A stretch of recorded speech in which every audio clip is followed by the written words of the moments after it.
Waheguru Ji Ka Khalsa, Waheguru Ji Ki Fateh. Welcome to this segment of Coach Gurbani's a-sabad-a-day. Our recitation today continues from Rag Suhi. This is the next sequential composition of the first Nanak. And in fact, it carries the same momentum as the previous Sabad. It builds directly upon the metaphor of the Panda, the vessel or the begging bowl of the wandering mendicant, as we saw. But in this Sabad, the psychological lens shifts from what fills the bowl, which was pao, to the process of how the bowl is actually cleansed and evaluated by the source. So the recitation, verse by verse.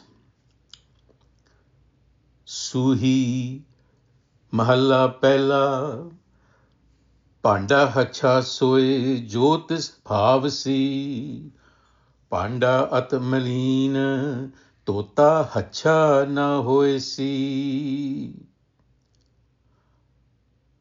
That vessel or that bowl or begging bowl alone is pure, which pleases the source. Bhanda Hacha Soi, only that one. Jo Tis Bhavasi. This here is a reference to the self. And a bowl that is entirely defiled by the ego cannot be made pure through mere external washing. Panda Atmalin, it's defiled. Tota Hacha Na Hoesi. Tota Hacha Na Hoesi. In fact, Guruji is addressing the preoccupation with ritual purity. Like the wandering mendicants, the religious elite were also obsessed with external scrubbing of their wooden bowls, so to speak, their bodies and their ceremonial utensils. Babaji is shattering this outward standard. True purity, he's telling us, isn't a cosmetic achievement that you perform. It's not performative. A mind that is defiled by spiritual pride, atmalin, cannot be scrubbed clean by rituals. So true structural purity is determined solely by internal alignment with hukam. And now he brings us to the threshold. Guru duare hoye soji paisi, et duare toe hacha hoesi. Where to wash and with what to wash the defiled ego mind? By arriving at the Guru's threshold, where true insight is awakened. Guru duare hoye soji paisi, soji discernment. Et duare toe, washing the mind at this specific gateway. The Guru is very clear about where to cleanse the vessel of one's apparatus, the mind, the body. Only then will it become genuinely pure. So external rituals will always fail. The processing begins by pointing to the Guru Dwar, the door. And this is not simply a physical building. This is actually the psychological threshold, consciousness, where the seeker surrenders their ego to Guru wisdom. It is at this specific gateway, Gurbani, that the inner grime of spiritual pride will be cleansed. So this is the internal alchemy of learning, of unlearning, and of self-reckoning. And that brings you to lived reality. मैले हच्छे का विचार आप वर्तायसी, मत को जाने जाए agge paesi. मैले हच्छे का विचार, the discernment of what is defiled and what is pure is given to us by the source. This is a marvelous two-liner here, telling us that even that discernment comes from the source. Mat ko jaane jaye. Let no one imagine that this judgment is deferred to us or to some distant afterlife ledger. Aap vartaisi, and then jehe karma kamaye teha hoesi. Exactly as you act and live out your script here, so will your being become, the state of your being. So the great Baba is challenging the standard religious structure.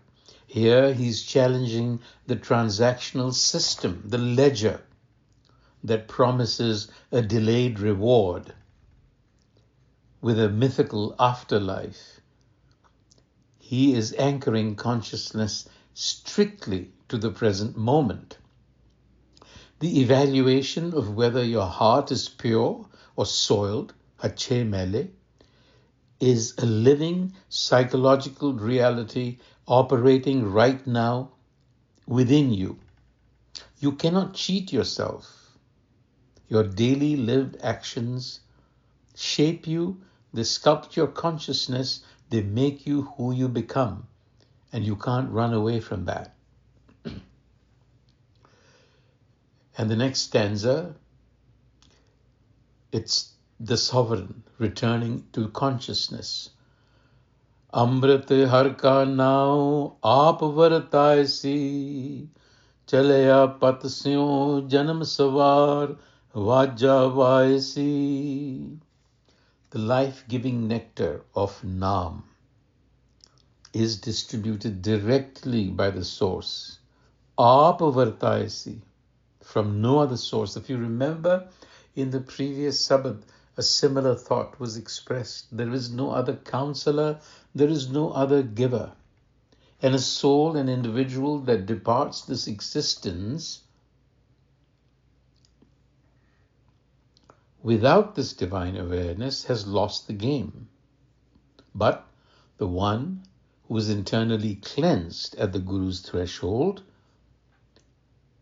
the source comes to permeate it with the immortal nectar of Nam, which is simply a consciousness that is universal in its bearing. So this individual no longer crawls through life like that wandering mendicant, that beggar. They walk and eventually depart with pristine sovereignty, patasyon. Their life is fully realized and embellished. And they go with a resonance, with a triumphant inner melody. Janam Savarasi from the previous Shabad, here it has been Savard, it has been transformed. And now they leave Vajayasi, triumphant, heralded.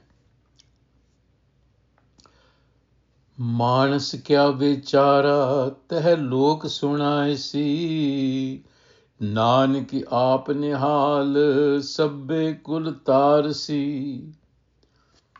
As is its wont, Gurbani concludes by telling us that the mortal is helpless.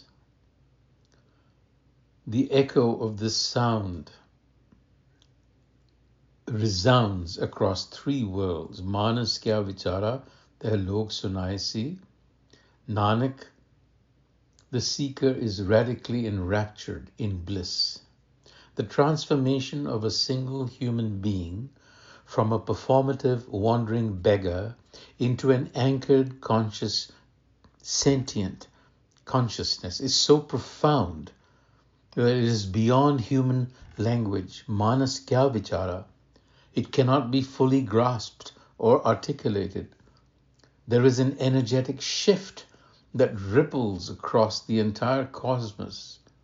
That is what Bani is telling. Telok. That is the state of Nihal. Sab kul tarsi. Ferries everyone across. So Babaji has taken aim here. First he did take aim at the wandering mendicant, now about performative purification. People obsessing over hygiene of their external lifestyle, isolating themselves to maintain so-called ritual cleanliness. The Guru has made clear, he's exposed, in fact, the futility of all this external fixation, because it is exactly that, a fixation. So the true cleansing station is within. Vaheguru Ji Ka Khalsa, Vaheguru Ji Ki Fateh.